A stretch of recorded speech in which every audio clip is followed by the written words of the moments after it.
Pax Vobis, salam damai dan sejahtera bagi kita semua. Di video pertama sudah dibahas bagaimana dokumen Motu Proprio Traditionis Custodes secara implisit menyatakan gereja konsili tidak memiliki iman dan teologi yang sama dengan gereja Katolik prakonsili. Artinya, melalui dokumen resmi, Paus Fransiskus mengakui secara implisit bahwa gereja konsili berbeda dengan gereja Kristus yang diwariskan oleh para rasul dan bapak-bapak gereja selama lebih dari 19 abad. Itu semua merupakan konsekuensi logis dari penetapan Missa Novus Ordo sebagai satu-satunya lex orandi dari gereja konsili, yang sekaligus juga berarti menyatakan Missa Latin tradisional bukan lex orandi dari gereja konsili.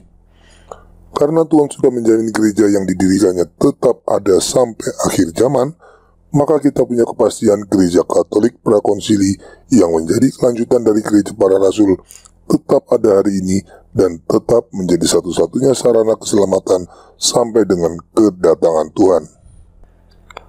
Tapi dokumen Traditionis Custodes secara implisit juga memastikan bahwa gereja konsili bukanlah gereja yang sama dengan gereja prakonsili. Dengan demikian, di dalam gereja Katolik terdapat gereja prakonsili yang merupakan kelanjutan dari gereja Kristus yang diwariskan oleh para rasul, dan sekaligus juga gereja konsili yang baru muncul setelah Konsili Vatikan II. Uskup Agung Vigano juga menyinggung adanya dua gereja ini dengan menyebut gereja konsili sebagai Deep Church. Ini memang keadaan yang luar biasa dan tidak pernah terjadi sebelumnya dalam seluruh sejarah gereja. Tapi keadaan ini dengan amat baik dijelaskan oleh perumpamaan tentang gandum dan lalang yang tumbuh dalam satu ladang. Saya akan mengutip perumpamaan itu secara lengkap. Hal kerajaan surga itu seumpama orang yang menaburkan benih yang baik di ladangnya. Tetapi pada waktu semua orang tidur, datanglah musuhnya menaburkan benih lalang di antara gandum itu lalu pergi. Ketika gandum itu tumbuh dan mulai berbulir, tampak jugalah lalang itu. Maka datanglah hamba-hamba Tuan ladang itu kepadanya dan berkata, "Tuan, bukankah benih baik yang Tuan taburkan di ladang Tuan? Dari manakah lalang itu?" Jawab Tuan itu, "Seorang musuh yang melakukannya." Lalu berkatalah hamba-hamba itu kepadanya, "Jadi maukah Tuan supaya kami pergi mencabut lalang itu?" Tetapi ia berkata, "Jangan, sebab mungkin gandum itu ikut tercabut pada waktu kamu mencabut lalang itu. Biarkanlah keduanya tumbuh bersama sampai waktu menuai. Pada waktu itu aku akan berkata kepada para penuai, kumpulkanlah dahulu lalang itu dan ikatlah berberkas-berkas untuk dibakar. Kemudian kumpulkanlah gandum itu ke dalam lumbungku." Injil Matius bab 13 ayat 24-30. Perhatikan bahwa di bagian akhir perumpamaan dikatakan lalang akan dikumpulkan dan dibakar. Itu menunjukkan bahwa perumpamaan tersebut berbicara tentang keadaan di akhir zaman. Maka perumpamaan itu pasti akan berhubungan erat dengan nubuat Rasul Paulus tentang kemurtadan yang harus terjadi menjelang kedatangan Tuhan, seperti yang tertulis pada surat Tesalonika yang kedua, bab 2 ayat 3. Dan juga dengan perkataan Tuhan tentang kedatangan anak manusia. Jika anak manusia itu datang, adakah ia mendapati iman di bumi? Seperti tertulis pada Injil Lukas bab 18 ayat 8. Dengan dokumen Traditionis Custodes, secara resmi perumpamaan tentang gandum dan lalang yang tumbuh bersama sudah mulai tergenapi. Maka kemurtatan besar dan sulitnya menemukan iman di bumi juga ada dalam proses yang sama. Untuk memahami keadaan tersebut, kita akan fokus pada perumpamaan tentang gandum dan lalang. Sabda Tuhan adalah benih gandum yang ditanamkan Tuhan sejak zaman para nabi dan mulai bertumbuh dalam bentuk gereja Kristus sejak zaman para rasul hingga sebelum Konsili Vatikan II. Gereja Kristus ini terwakili dengan sempurna dalam gereja Katolik prakonsili. Dengan demikian, gandum adalah gereja Kristus yang tidak lain adalah gereja Katolik prakonsili. Pertanyaannya, jika gandum adalah gereja Kristus, apakah lalang itu adalah gereja antikristus? Benar sekali. Logikanya, jika iblis mampu menanamkan benih-benih jahat ke dalam gereja Katolik, dia tidak akan melakukannya tanggung-tanggung. Iblis pasti akan menanamkan benih gereja antikristus. Dengan demikian, lalang adalah gereja antikristus yang tumbuh setelah Konsili Vatikan kedua, namun benihnya sudah ditanamkan oleh iblis jauh sebelumnya. Buku Infiltration karangan Dr. Taylor Marshall mengkonfirmasi adanya upaya penyusupan dari kaum liberal dan modernis ke dalam gereja sudah dimulai bahkan sejak abad ke-19.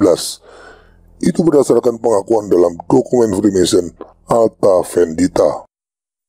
Selain itu, Paus Santo Pius ke-10 pada tahun 1907 juga menerbitkan ensiklik Pascendi Dominici Gregis yang mengutuk keras modernisme. Itu artinya, modernisme sudah menjadi masalah besar bagi gereja Katolik pada masa itu. Paus Santo Pius ke-10 menyebut modernisme ini sebagai perpaduan semua bidat atau synthesis of all heresies, maka dampaknya bagi gereja pun pasti sangat signifikan. Secara gampangnya, modernisme berarti suatu paham yang menganggap kebenaran selalu berubah dan diperbarui mengikuti zaman. Para penganut modernisme kurang lebih percaya bahwa kebenaran itu berevolusi, terus berubah menjadi semakin sempurna, entah sampai kapan. Jelas ini bertentangan dengan pemahaman gereja Katolik, di mana kebenaran sudah tuntas dan sempurna dinyatakan melalui inkarnasi Tuhan kita. Bidat modernisme inilah yang nantinya mempengaruhi sebagian hierarki gereja untuk meninggalkan ajaran tradisional gereja dan mengajarkan hal-hal yang baru dan berbeda dengan dalih mengikuti perkembangan zaman. Selanjutnya, sejak Konsili Vatikan kedua, benih tersebut tumbuh menjadi lalang berupa gereja antikristus yang memiliki ciri khas semangat ekumenis. Nanti akan saya jelaskan mengapa semangat ekumenis ini menjadi ciri pembeda yang utama antara gereja Kristus dan gereja antikristus. Sebagaimana lalang yang tumbuh bersama gandum dalam satu ladang, gereja antikristus ini juga eksis berdampingan dengan gereja Kristus di dalam gereja Katolik. Sama seperti Lucifer sebelumnya adalah bagian dari malaikat terang, demikian juga gereja antikristus ini dulunya adalah bagian dari gereja Kristus. Seperti pernyataan Rasul Yohanes bahwa antikristus berasal dari para rasul namun bukan bagian dari para rasul, demikian juga gereja antikristus berasal dari gereja Kristus namun bukan bagian dari gereja Kristus. Dari penjelasan ini semoga menjadi terang benderang bagaimana perumpamaan gandum dan lalang ini tergenapi di dalam gereja Katolik saat ini, bukan di gereja Ortodoks dan bukan pula di berbagai denominasi Protestan. Mengapa? Karena sasaran serangan iblis yang terakhir dan puncak adalah gereja Katolik, satu-satunya gereja Kristus, bukan gereja Ortodoks maupun denominasi Protestan yang sejak lama sudah jatuh ke tangan iblis. Terlepas dari perumpamaan Injil tentang gandum dan lalang yang tumbuh bersama, tentunya menjadi pertanyaan besar. Bagaimana mungkin di dalam gereja Katolik bisa terdapat gereja antikristus yang eksis bersama-sama dengan gereja Kristus? Ini aneh tapi nyata. Dokumen Konsili Vatikan kedua justru memberi peluang bagaimana hal itu bisa terjadi. Sebelum Konsili Vatikan kedua, gereja Kristus adalah gereja Katolik. Dengan definisi seperti itu, memang mustahil di dalam gereja Katolik ada yang lain selain gereja Kristus. Jadi sebelum Konsili Vatikan kedua, perumpamaan tentang gandum dan lalang yang tumbuh bersama memang tidak dapat digenapi.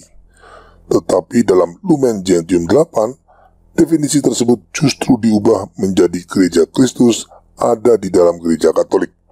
Artinya, Konsili Vatikan kedua secara implisit memberi peluang bahwa di dalam gereja Katolik dimungkinkan ada yang lain selain gereja Kristus. Dan itu tidak lain adalah gereja antikristus yang eksis berdampingan dengan gereja Kristus di dalam gereja Katolik. Ini menjadikan perumpamaan lalang dan gandum yang tumbuh bersama di dalam satu ladang menjadi tergenapi dengan amat baik.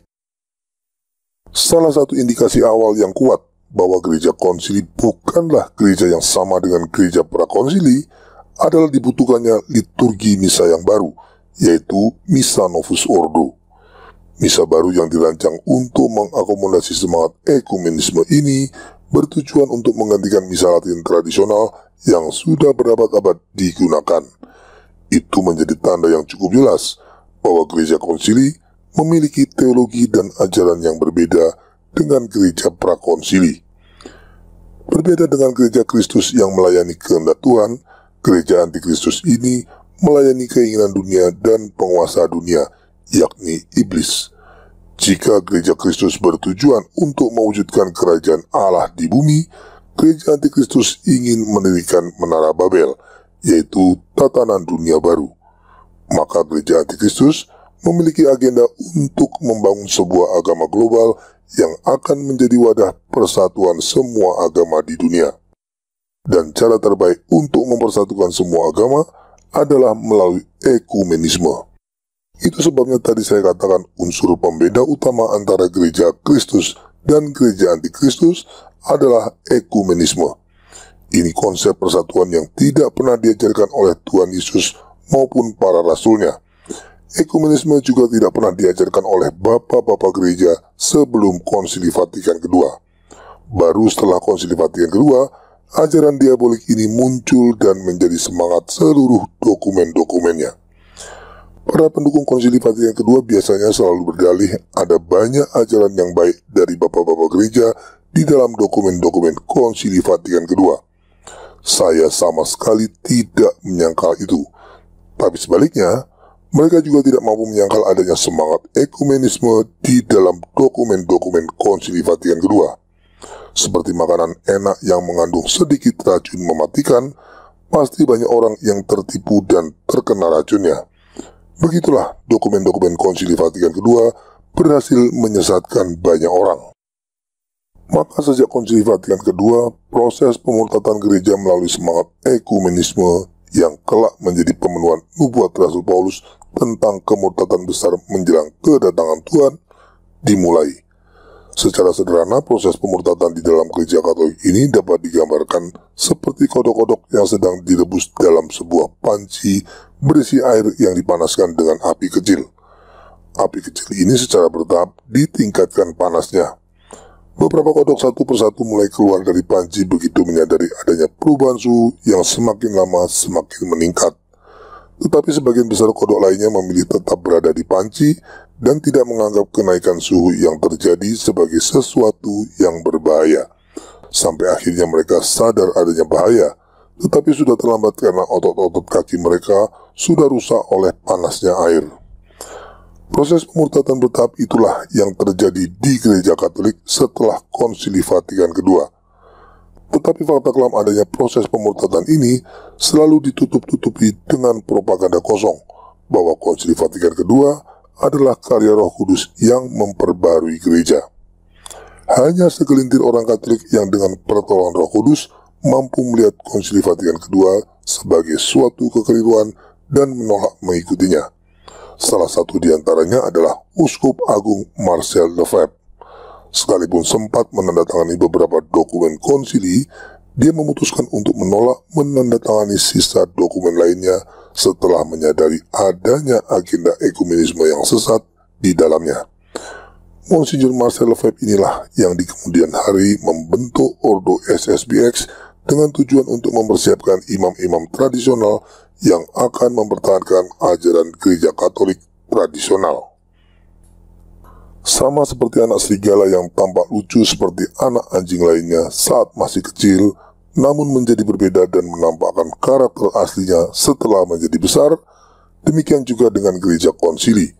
Setelah beberapa tahun lamanya, akhirnya kesesatan gereja konsili mulai muncul ke permukaan.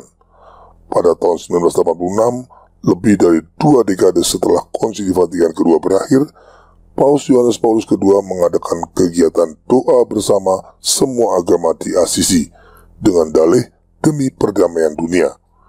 Dari kegiatan ini semangat ekumenisme Konsili Vatikan II mulai menghasilkan buah busuknya berupa pelanggaran terang-terangan terhadap perintah pertama dari 10 perintah Allah.